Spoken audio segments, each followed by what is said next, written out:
Okay. All glories to Mother Atasha, all glories to the religion of love, all glories to the assembled devotees. O Lord God, please help us live out these teachings, be an example of love in the world. Jai. Alright, I hope you all don't mind. I'll be I don't mean to cover my face, but the wind picked up fierce and there's a lot of dust and it's gonna wreck my throat. So forgive me for covering my face. I don't mean to go incognito. Alright. So continue where we left off in the book Desire. And it was in the summer, in a city burning with heat, that I first heard her tell the tale of the master and the idiot, saying, on the day when a spiritual master of great renown went walking with some students, just as they reached the town square, a man came racing straight up to the group, stopping suddenly in front of the master. Oh, let me mute notifications on my phone. There we go. Now, the master knew the man who stood before him, but said nothing of this. Nor did the other let it be known that he knew the master. Good sir, said the master, addressing the man, where are you coming from? I do not know, replied the man. Then, where are you going to? Asked the master. I do not know that either. Well, said the master, what do you want? I haven't got the faintest idea, answered the man, and with that he ran out of the square as fast as he could go.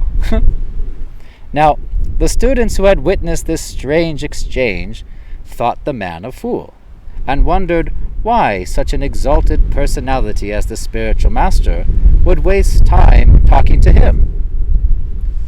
You think the man an idiot, said the master to his students, because he did not know where he was going to, or even what he wanted. In fact, the man you think an idiot was only acting out for you a lesson that you might learn. For who among you know where you were before coming to this world? And who knows on departing in death where you will go? And few, if any, will know what they desire.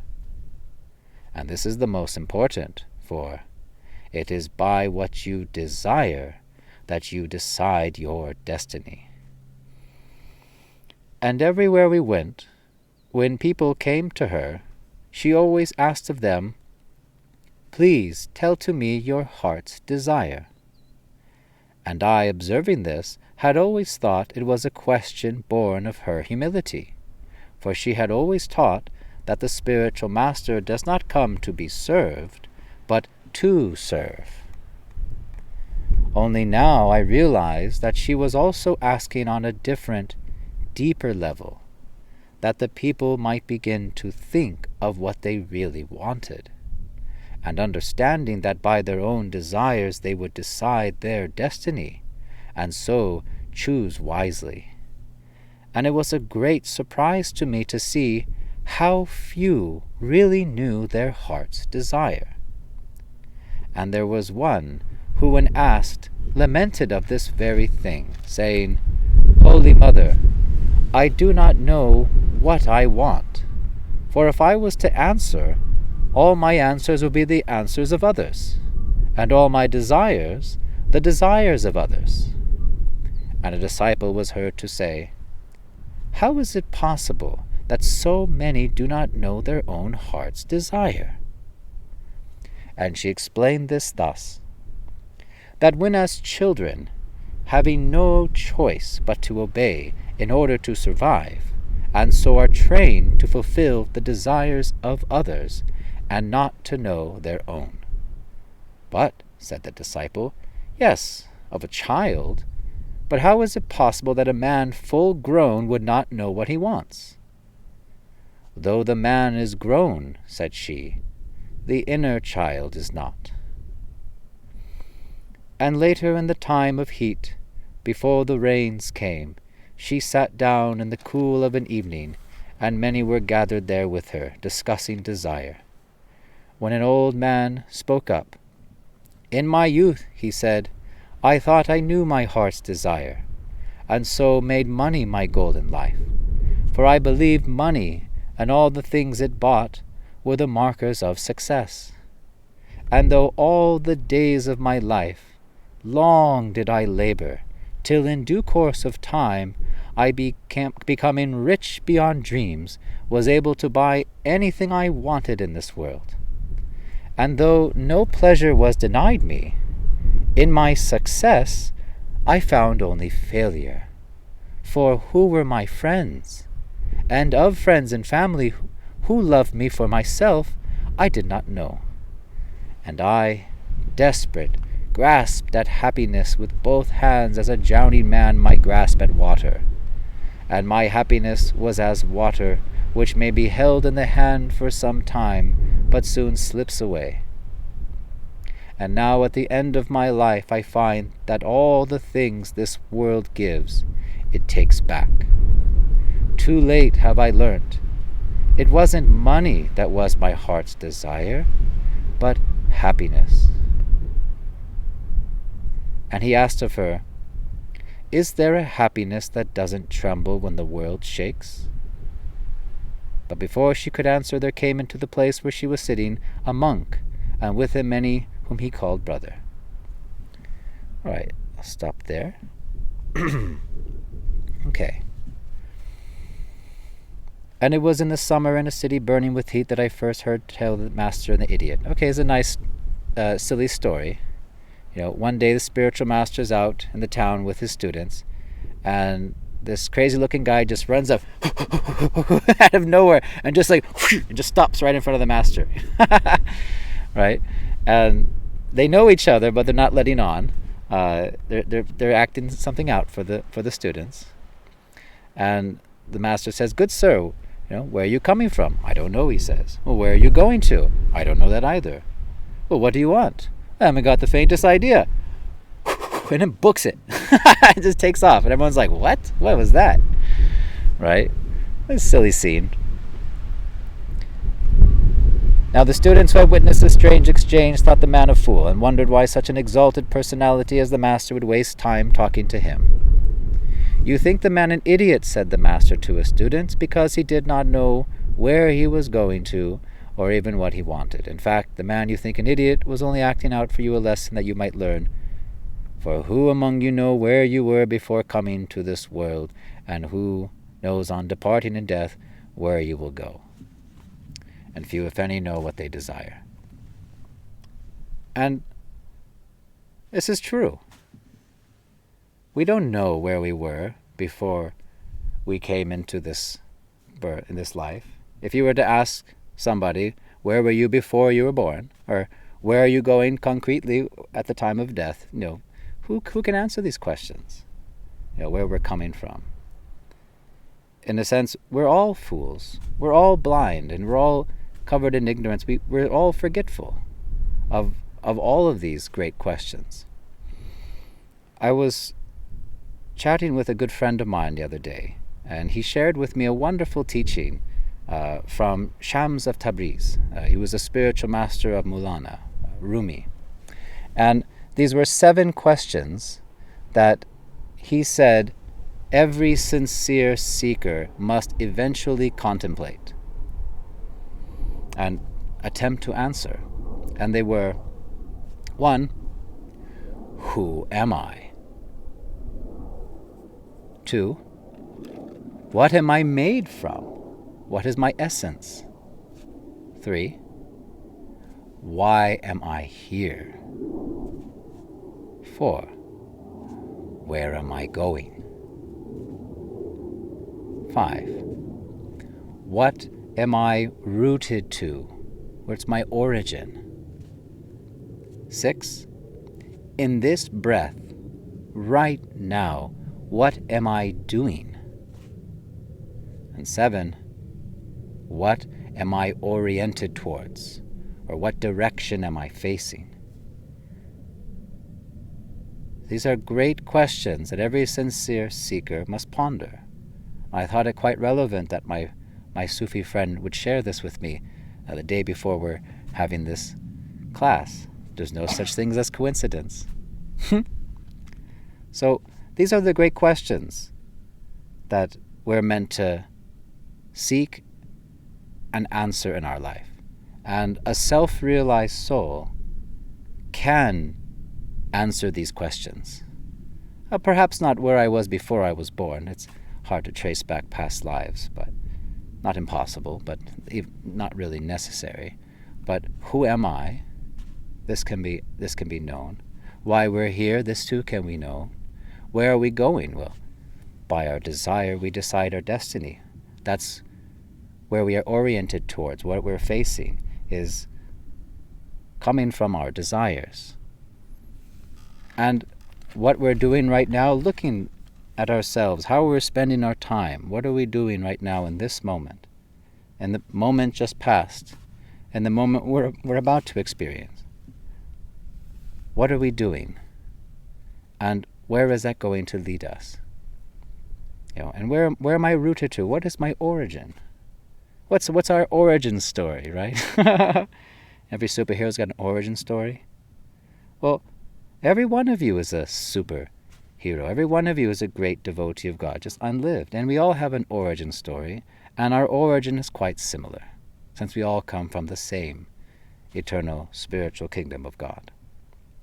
So, continuing on, and everywhere we went, when people came to her, she always asked of them, "Please tell to me your heart's desire."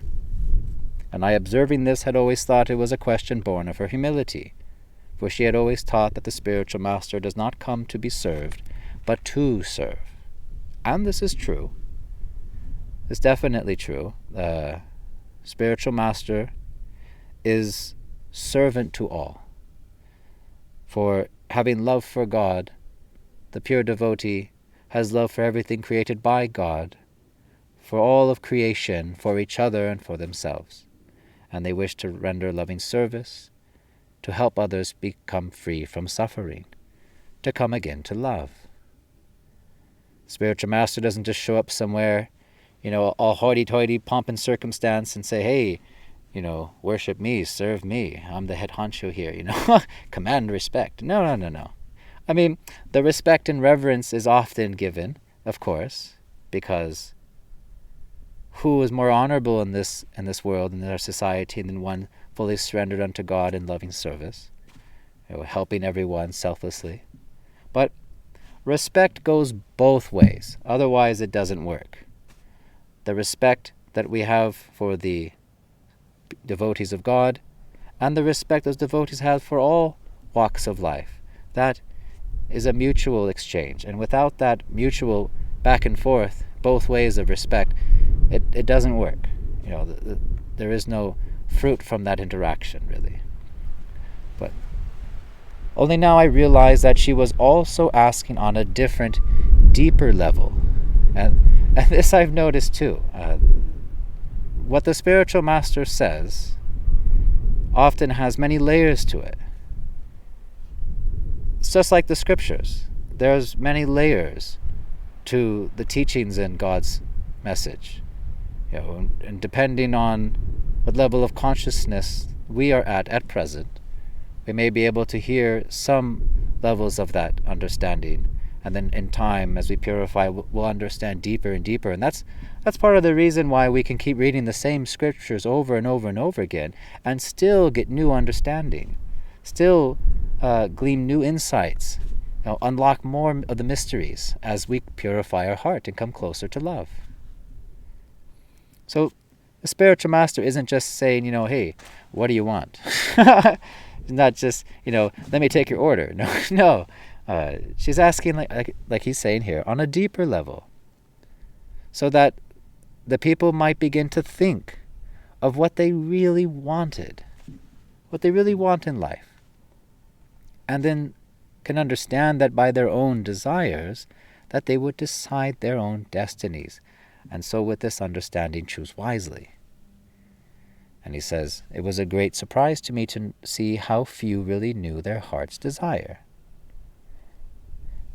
And there was one who, when asked, lamented of this very thing, saying, 'Holy Mother, I do not know what I want, for if I was to answer, all my answers would be the answers of others, and all my desires the desires of others.'" Yeah. And a disciple was heard to say, how is it possible that so many do not know their own heart's desire?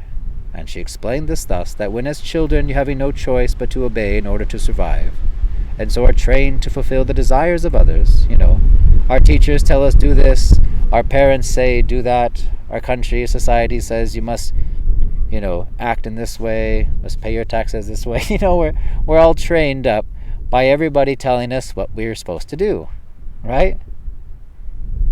And if you don't do it, well, as it says, but said the disciple, yes, of a child, but how is it possible that a man full grown would not know what he wants? Though the man is grown, she said, the inner child is not. So when we're kids, we can't feed ourselves, we can't clothe ourselves, we don't know, we can't take care of ourselves. We're completely dependent on our family, on our elders and those around us who protect us, right?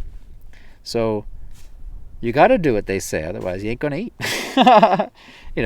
And in some harsh families, you got to pull your weight, right? And same thing in school. You want to pass through school, you want to get that job, you want to do this, you have to go through these hoops, you got to do this, that. And we grow up fulfilling everybody else's desires. And I've experienced this, and I've mentioned this before in class. When I was in college, my first couple of years, I met so many first year, second year students who had no idea what they wanted. They didn't know what they wanted to study. They didn't know what career path they wanted to go down. All they knew is that, well, my parents want me to go to school, so here I am. And society says that I'm supposed to get an education and I'm supposed to make money and eventually have, family and kids, and that's what I'm supposed to do, right?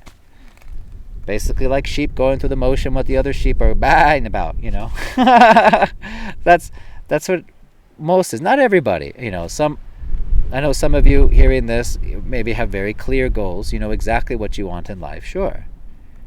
But this is the lot of most.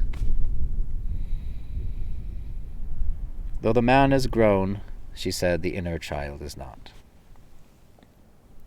And later in the time of heat before the rains came, she sat down in the cool of an evening, and many were gathered there with her, discussing desire. When an old man spoke up, in my youth, he said, I thought I knew my heart's desire, and so made money my goal in life. For I believed money and the things it bought were the markers of success. Yeah. This right here is the de facto desire we all have. This is like the default. Make money.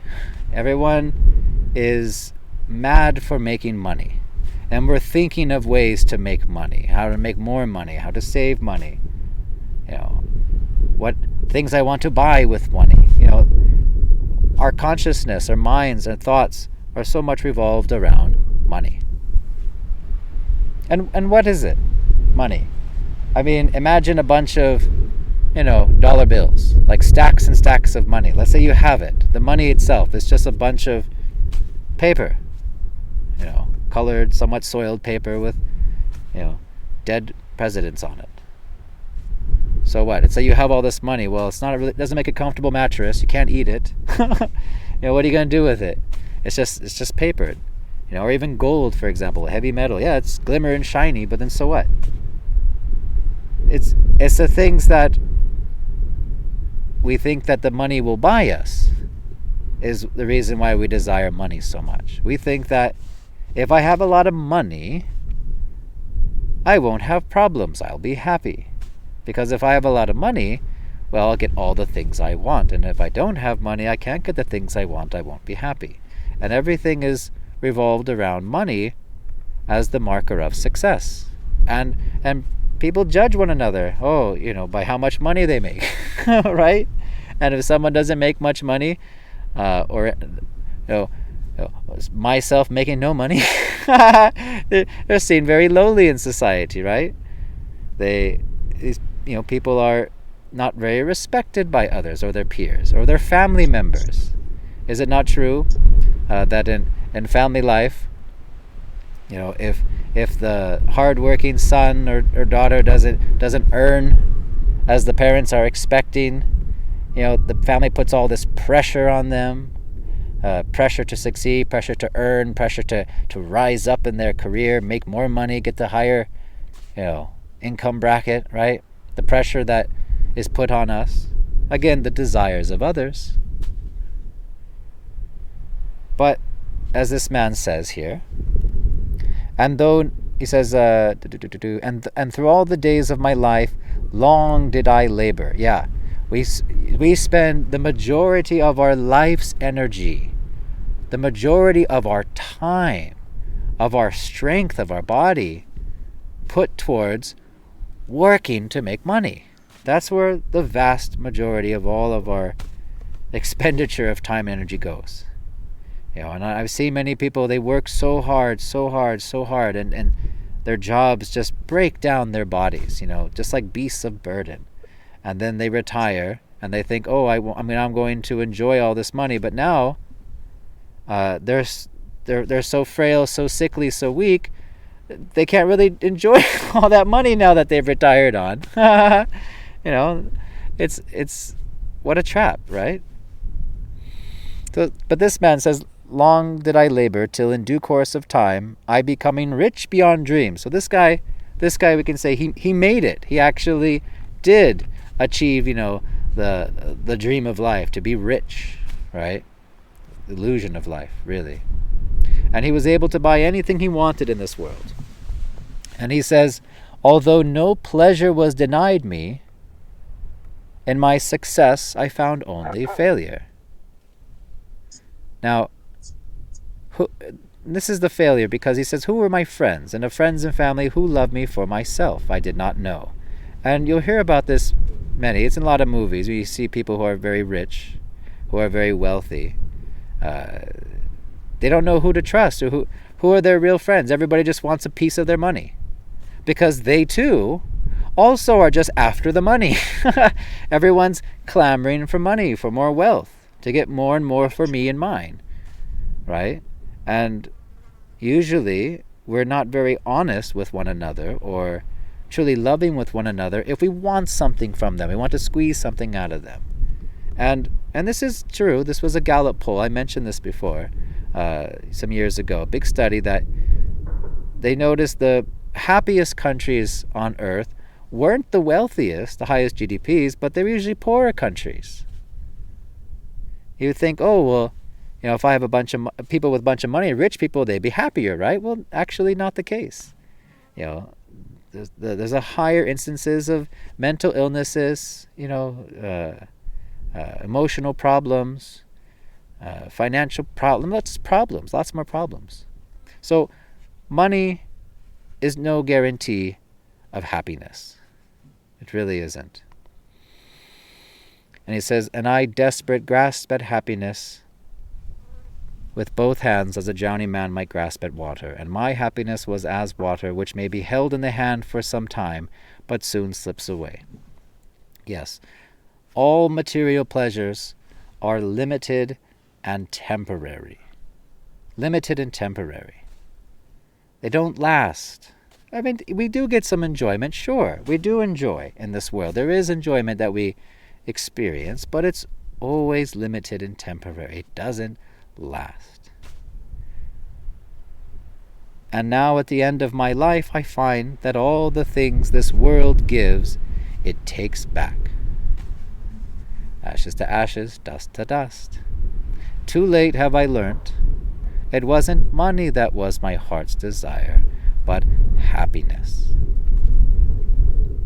And he asked of her, is there happiness that does not tremble when the world shakes? Is there a source of happiness that doesn't leave me when I need it most? Is there a joy that isn't fleeting, that I can hold on to, that's not going to go away? In a sense, a high that never comes down, the guy's asking. To experience love that is ever increasing, ever expanding. This is what the man is asking.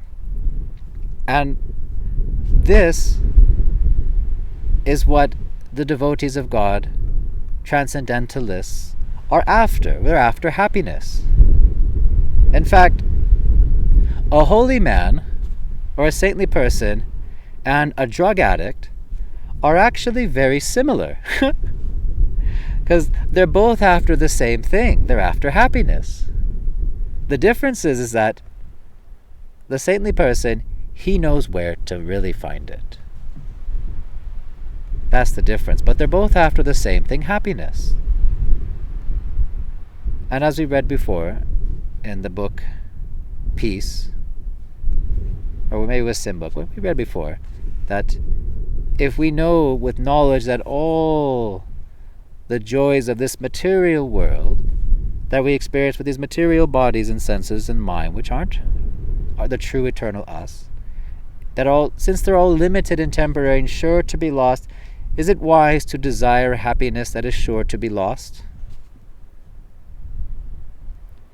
It's like there's an expression in the East. I don't know the full Bengali saying, but it's like you're building a house in the sky. Like you're trying to build your foundation in something that's just going to wisp away like a cloud, or you can say trying to build your house, build all your joy and happiness right on the ocean's bank, and it's just a matter of time before the waves come a crashing and the sand underneath it gives way and all is lost. It's just a matter of time.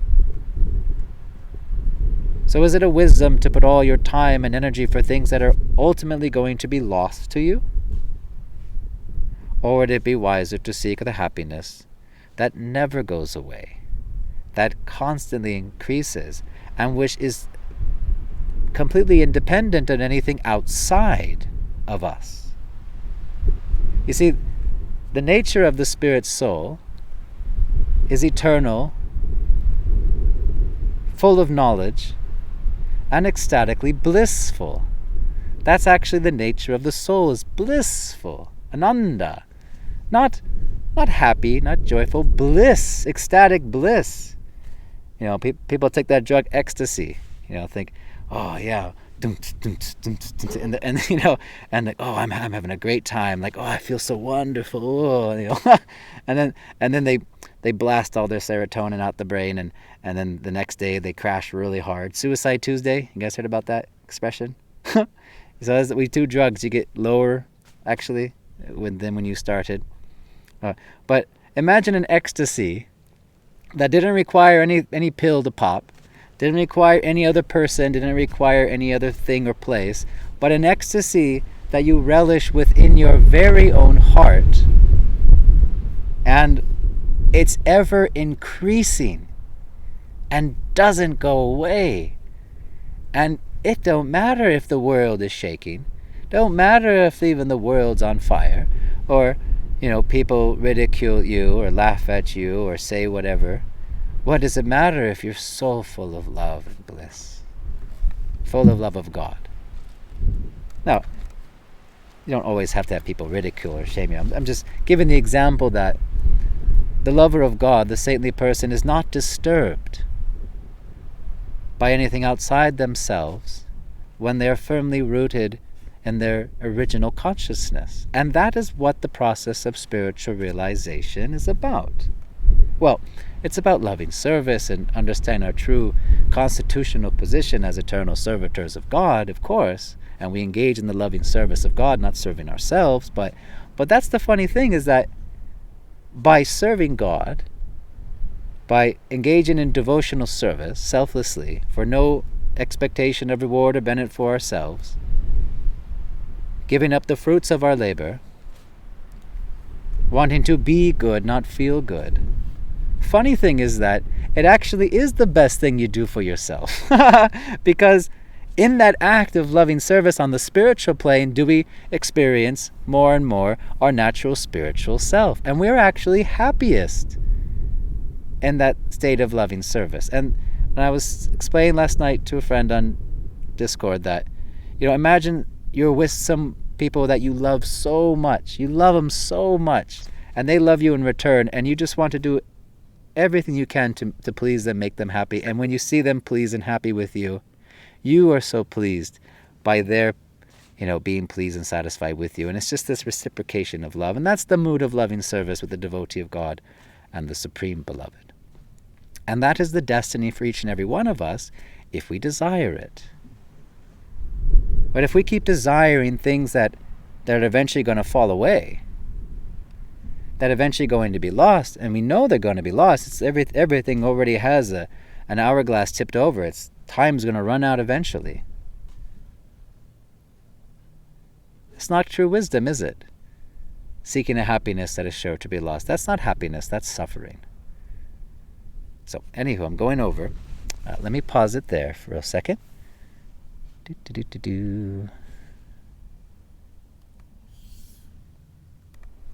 All right. So, does anyone have any questions related to today's class on desire?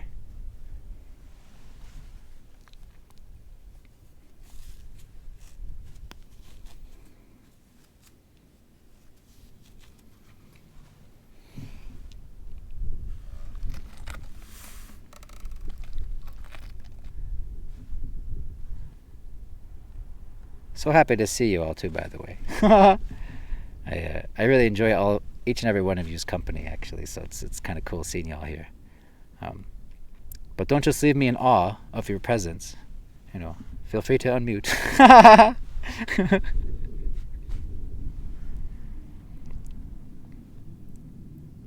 No, all clear? Well, we had lots of conversation about this one, so about desire. My wife says, okay, it's totally clear for her. No, me and you. Oh, me? Okay. Oh, my wife says she's okay. I've heard it before. Yes, I know. I got this. You know my problem. But everyone understands the point of by what we desire, we decide our destiny.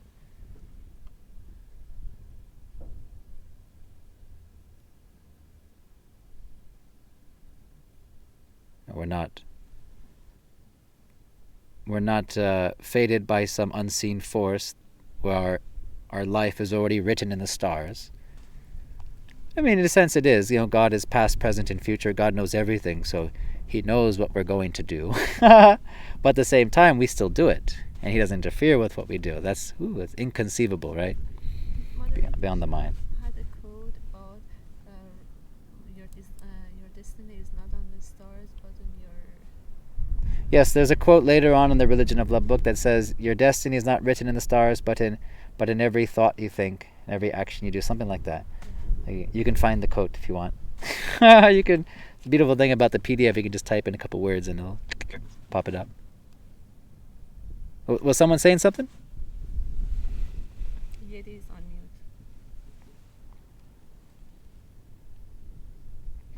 Let me find it. I'll post it later too.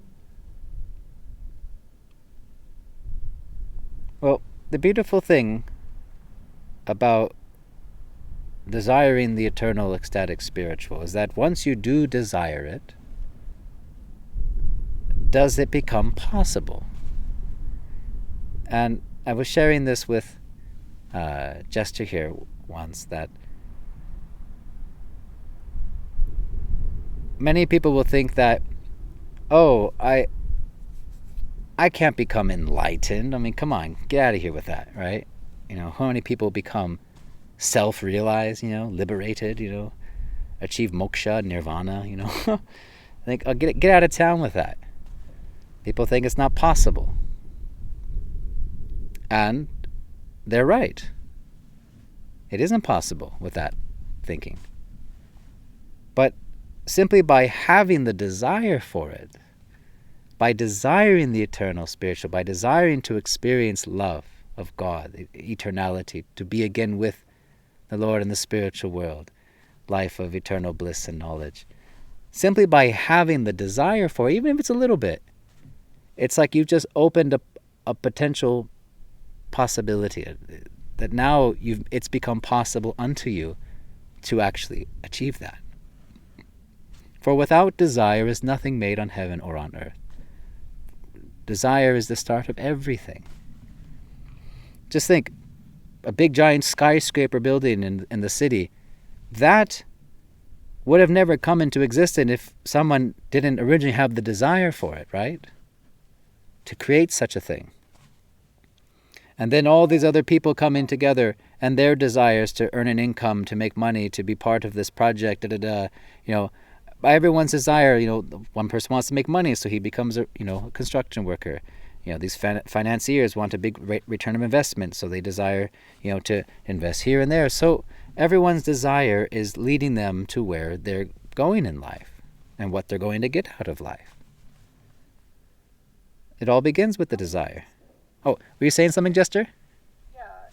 So I guess where I struggle, right, is how can you desire or like foster desire for something that's yet to feel fully real, that's very intangible, and desiring something that you haven't experienced and that is hard to imagine. How does one actually foster that desire? I don't know how much the rest of the book goes into this. I might be skipping ahead a little bit, but Oh no, it's a good question. So how do we grow that desire, especially for these things that it's very hard to grasp the idea of, right? Something like enlightenment, right? A state of transcendental consciousness. Yeah, you're right. It's hard to imagine that, definitely. Well, give an example. like you end up imagining something and desiring that instead of the actual thing. I don't know if you know what I mean by that. But Oh yeah, go on. I got you. Right. We might have our own ideas of what enlightenment might actually be. Sure. Well, gross example would be like, I've never been, let's say, to New Zealand, but let's say I have a desire for it because I heard it was wonderful, and maybe I've seen pictures of it, seen in movies, or maybe I desire to have my own yacht. And they've never been on a yacht. They may have never been on a boat before, but they think, I probably enjoy like crazy with that, and so there might be a desire in someone's head, right? So something we've never experienced before, we can still desire it if we've heard about it. We've seen it somewhere. In a picture, in a book, read about in a book, or know someone who does have these things. Well, that's a gross example, but in spiritual life, we hear about a little glimpse of what it's like to be in such a state of consciousness by hearing the lives of those who actually were self-realized, of these great saints and sages, the great masters. It's very wonderful to read about the lives of holy people, the real good ones. And you hear how they talk, how they speak, how they were filled with so much love and bliss and joy, ecstatically, madly in love with God. It's wonderful to read about them. And also to hear about our eternal nature in the spiritual world from the scriptures themselves and from the teachings of the spiritual master, who knows by realization. It says in the Bhagavad Gita to approach a spiritual master, for they have seen the truth themselves, and they can impart real knowledge unto you. So, to hear from a realized devotee of God who actually has experienced that, you can understand a little better. But still, you're right. It's just kind of like you get some idea, and the idea in the head is not the same as the actual experience or being of it, of course. But what we do have an idea of is suffering. That we have plenty idea of, right? we have plenty of experience suffering. Suffering from other people, suffering from our own minds and bodies and disease and age, suffering from nature. Even right now, I'm dealing with the wind and ants and lots of stuff. So we have lots of experience with suffering. So, and you can only imagine that in the spiritual world, or someone in spiritual consciousness who doesn't suffer, the absence of suffering. So that's something we can kind of comprehend, right? That'd be nice not to suffer. That'd be nice not to experience death, old age, disease ever again. I say ever again, like, oh, I've died before. Oh, yeah, we forgot it. That's another lesson. But how do we grow that desire then? Okay, so we have some knowledge. Let's say, okay, I got some idea from the holy books, from the lives of saints, from what I've heard from some devotees about the blissful nature of the spirit soul, of our eternal nature, and of the spiritual world, and how awesome and loving and beautiful and blissful and glorious it all it is. Okay, so I got some idea. It sounds kind of cool, and all right, and I have some theoretical knowledge that, okay, well, it's not practical for me to want all these material things. They're going to eventually be lost, and then I'm going to suffer. Same old rinse repeat, And if I desire the spiritual, that's wiser, and that will lead to ultimate happiness. Okay, I get it, sure. Okay, but still, it's like, yeah, I don't really have that strong desire really for it. And you're right, we are going to go into this a little bit, actually, probably next week's class. But the short answer is, so okay, how do you grow that desire? How do you grow that desire so that it becomes an integral part of your life, and you are inspired, motivated, and determined to take up daily the practices that which purify our heart and mind to actually come and experience that state to ourselves. So how you grow that desire is by keeping company with those who desire as you do. By keeping company with those with that same desire. Which actually is what all y'all are doing right now, and you don't even realize it. That's what the whole Discord server is all about too. The whole online center for the religion of love, that association with devotees, that association with this message. And as I'm seeing here, more and more people are coming regularly to class, which is wonderful, and activity keeps growing on the server, which is wonderful, is because when you associate with those on a spiritual path, or who have a spiritual desire, and are doing their best to live it out, and they're sincere, it rubs off on us. And that desire builds and grows in us too. And this is my own experience as well. Some of you know some of my past story, how I came to spiritual life, how I met a couple disciples of Mother Natasha.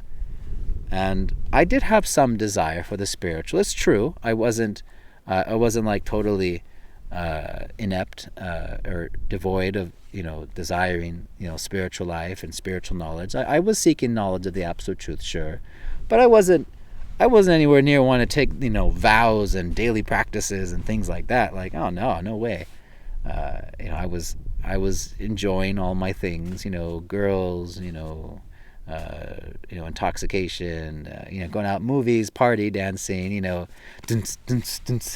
That ecstasy. No, at one time, okay, well, that long ago. Anywho, so I wasn't really into that stuff.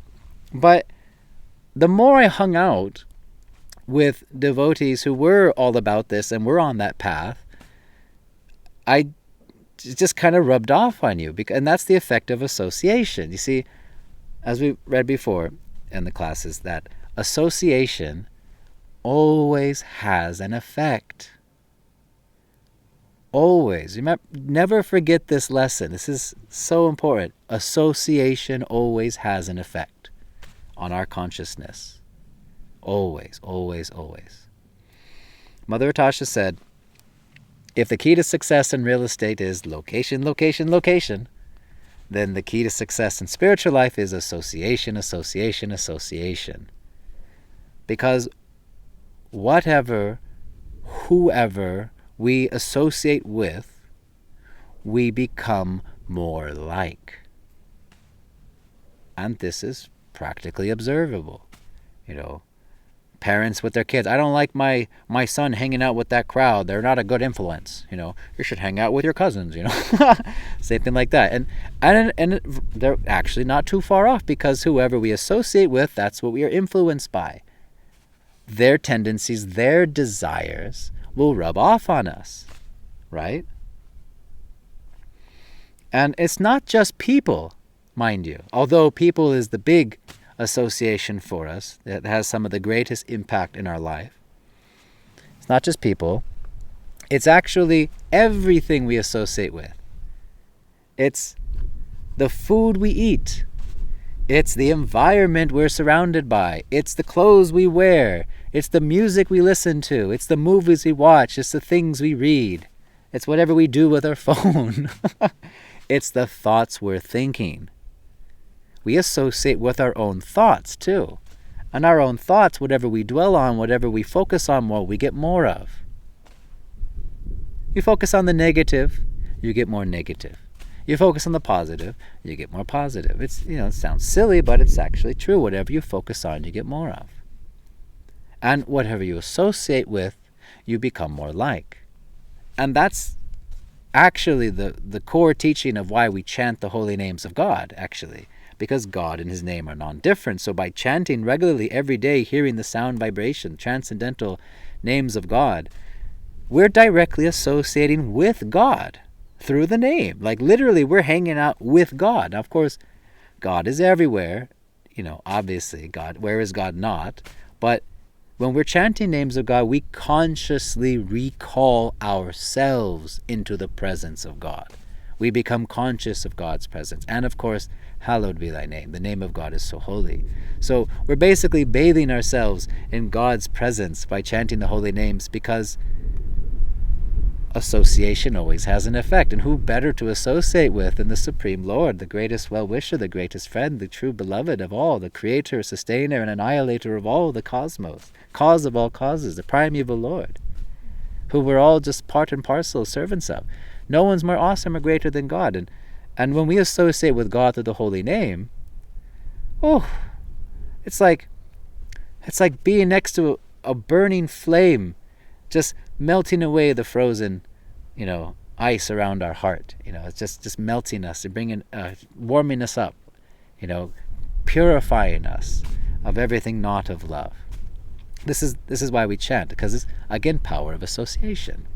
And this is also why it's recommended for devotees fixed on the path to do their best to try to only associate with fellow devotees, so they're not, influenced, or tempted to do, whatever, you know what I mean. So association always has the effect. So how do we build desire? By keep doing what you're doing, associating with fellow devotees who are not just talking about it, but actually practicing it, living it out, following the actual teachings in disciplic succession, living out the commandments of God from the scriptures, and actually getting some realization. And I'm not going to say like, oh, I'm so woke or I'm so realized. No, I'm not going to say nonsense like that. But have I experienced some of these teachings myself? Have I tasted some of that bliss? Well, not gonna lie, but if you notice, I'm not a very sorrowful person. So, there's truth in the teachings. There's proof in the pudding by practicing it. So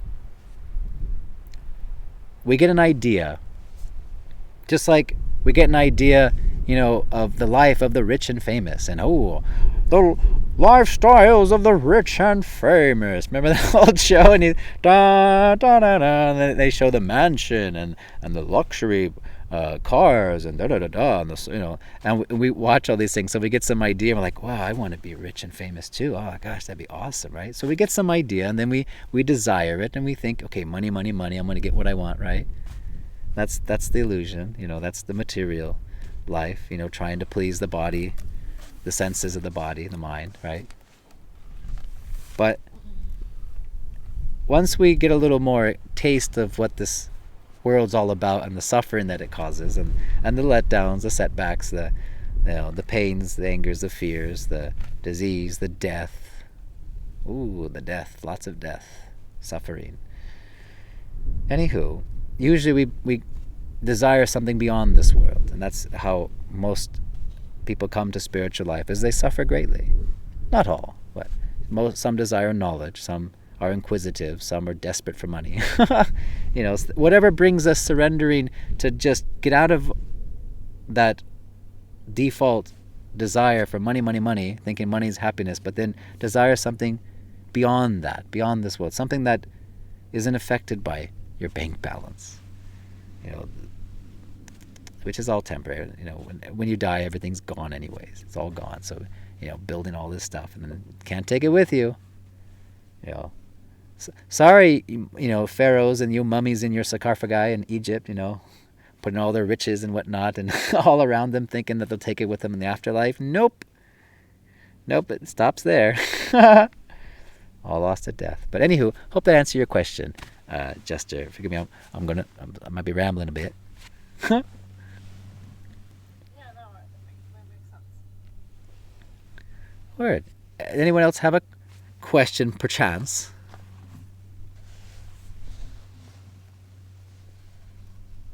I found that quote though. Oh, my wife found the quote. Okay, you want to say it? Yeah.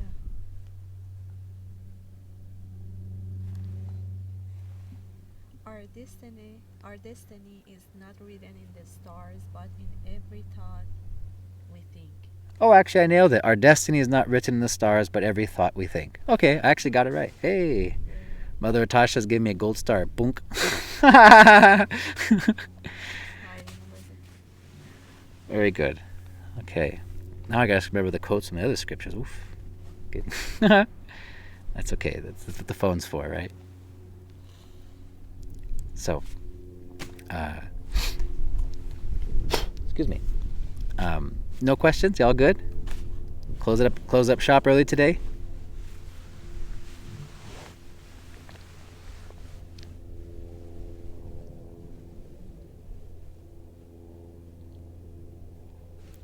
Rich person auction. Going once, going twice, going sold. Class end early. Okay. Well, thank y'all. Hold on, Yeti is unmuted. Maybe he wants to say something. Oh, my wife says Yeti's unmuted. He's been unmuted for a while now. She's expecting you to say something, Yeti. No. No. No, I think you explained it pretty well. As you sound, like you've obviously read it a few times, and you explain it as you go along. So you sort of answer the questions.